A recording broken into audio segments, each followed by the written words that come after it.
हमसाया मुल्क भारत की बात कर लेते हैं। जब से मोदी और बीजेपी के हाथ इक़्तिदार लगा नाजरीन, दुनिया में हर बुरे काम का खुरा भारत तक ही जा पहुंचता है। शाइनिंग इंडिया का शोर मचाकर दुनिया की तवज्जो हटाने की कोशिश की जा रही है, लेकिन हकीकत झूठ के पर्दे में कब तक छुप सकती है। अब भारत के काले करतूत दुनिया पर अया होने लगे। दुनिया जान चुकी है कि इंतहा पसंदी के लिए बदनाम हिंदुस्तान अब आलमी मंशियात स्मगलिंग का गढ़ भी बन चुका है।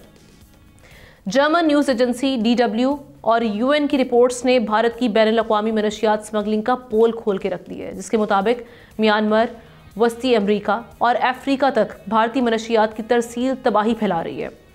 UN की एंटी ड्रग एजेंसी ने भारत को वस्ती अफ्रीका में भी गैर कानूनी मनशियात सप्लाई में मुलव्वस करार दिया है। अद्वियात की आड़ में मनशियात के भारतीय धंधे पर BBC की रिपोर्ट में भी होशरुबा इंकशाफात सामने आए हैं, जिसके मुताबिक नाइजीरिया में 40 लाख से ज़ायद अफराद भारत से स्मगल शुदा अफ्यूनी दवा ट्रामाडोल के आदी बन चुके हैं। नाइजीरियन हुकूमत ने 2018 में इस पर पाबंदी लगा दी थी, मगर इसकी स्मगलिंग आज भी जारी है।